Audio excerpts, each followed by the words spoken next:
everybody? It's Justin. Yeah. And, it's lovely, isn't it? I'm playing Final Fantasy VII, a classic. I have not played this game in many, many years, and this is the remake, not the remake, but the restoration of this game in HD, which was the PC version, and they put it to PS4. And it's got a lot of little neat things in it too, like, for example, you can like skip past battles and all kinds of wacky stuff. So I don't think it's present on this menu right here. But in any case, you can do all kinds of wacky things with it. But I also wanted to talk to you today about, actually about more specifically an audience of my atheists. And this is now one of the type of things where, you know, I'm going to necessarily try to convert you, but if it does come up, I don't want to even word it that way, but I think that if I were to, you know, or somebody that believed in Jesus was going to try to convert you, I don't think it should be that offensive to you. It should be more offensive for that person not to witness to you, because that means that they knew and have the knowledge and believe something horrible is going to happen to you if you do not have this gospel, and then therefore they don't say anything about it. That's kind of not cool, to say the least. Now, I do also understand too that not everyone is going to have an open heart to that, and that's fine also. Well, not fine, but that is a reality of the situation as well. But I'm not even going to really talk about that. I want to talk more specifically about that. I agree with you about many of the things that you have a problem with. I agree with you that a lot of Christians do seem to be wildly ignorant about a lot of things. Especially about older folks. They do seem that way. Some of them actually just are straight up just ignorant. They just don't understand these things, and in terms of some of the realities of just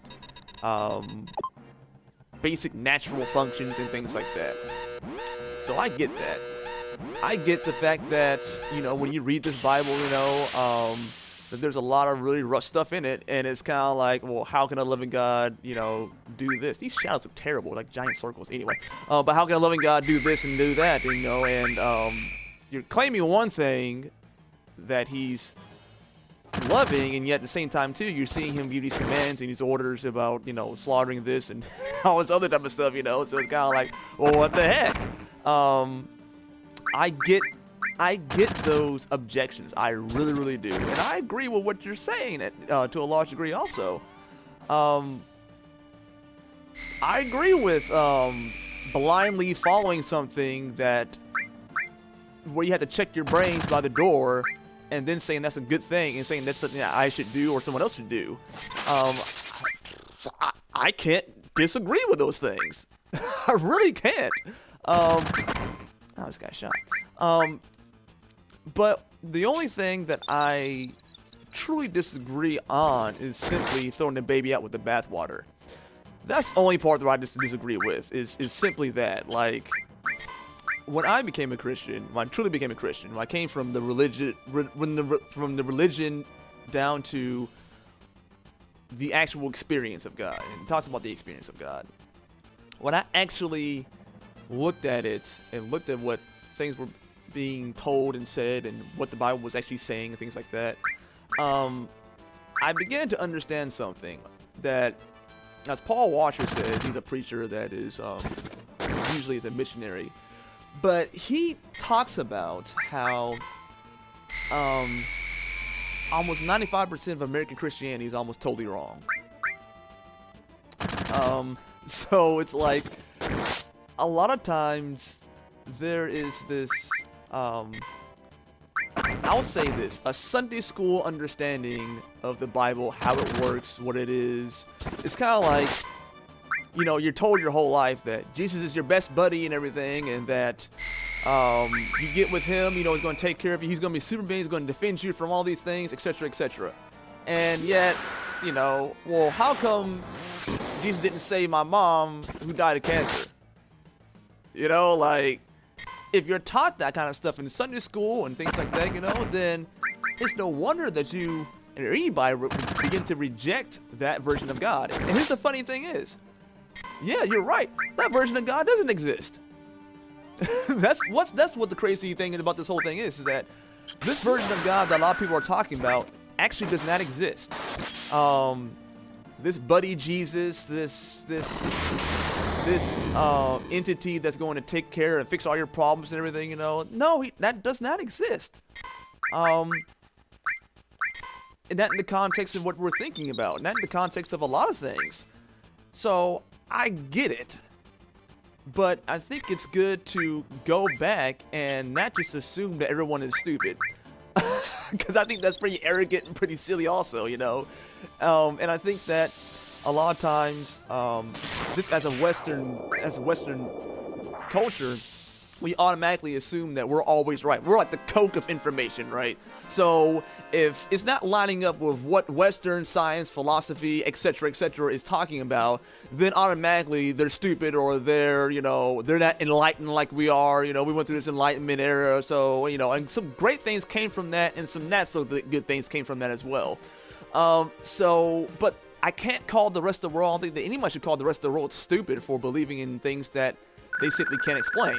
And it's okay to not be able to explain some things. There are some supernatural elements. The reason why people believe in the supernatural stuff is because they're observing something that they don't have a precedent for. So it's not about the information. It's about even with the information that they have, and the understanding about what is natural, what is not natural. Especially these guys, a lot of these guys who are people who live off the land, or farmers or whatever, you know, like they understand organic and natural things probably better than we do. Us city slicker kinds of people. They understand those things very, very well. And so they're like, okay, I saw a ball of light zip through the air, do 17 cartwheels, and then wave to me and say, hey, what's going on? My name's Gershwin, and flew off into the distance. Like, what is that about? Like, and there's a curiosity, like, what is that about? So it's just not about throwing the baby out with the bathwater. I'm not even talking about necessarily Jesus or anything like that. I'm just talking about the reality that there are things that are beyond basic natural and biological things that we look at. I don't necessarily like to call those things supernatural. I just like to call them maybe extended reality or something. I don't know.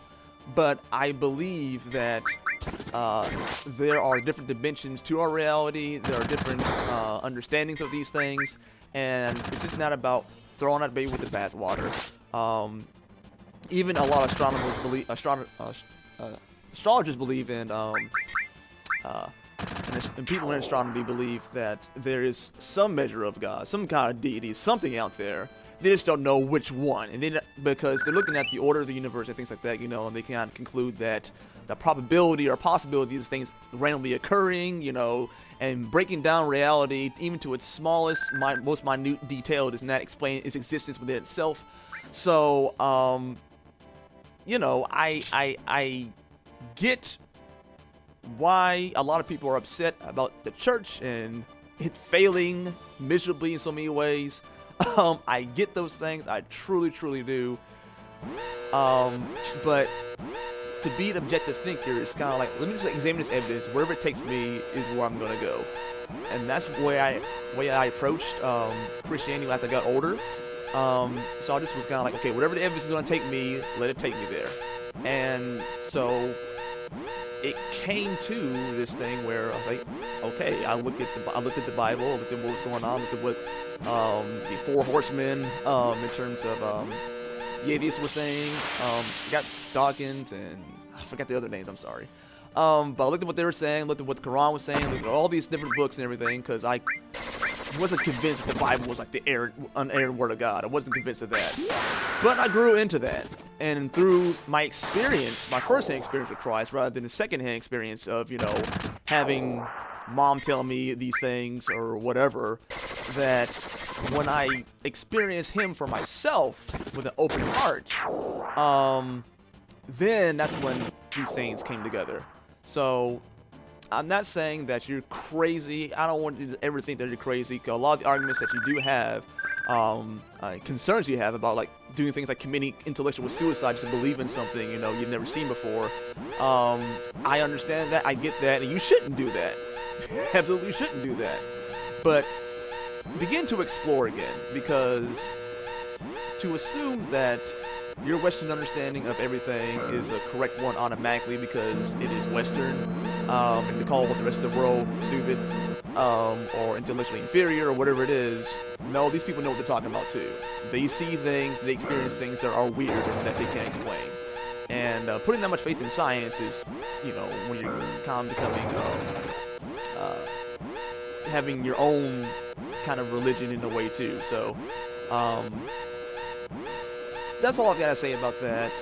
But just explore, look at these things critically, and understand that not all this stuff is going to just fall into organic naturalist thinking. And that's okay for you not to understand everything. But take the journey. That's what's not okay, is to not take the journey. Alright guys, that's my time. Loves and hugs, and bye-bye. Once again, thank you so much to my Patreon supporters. You make it possible to do all of the things. Thank you guys so much. Blessings.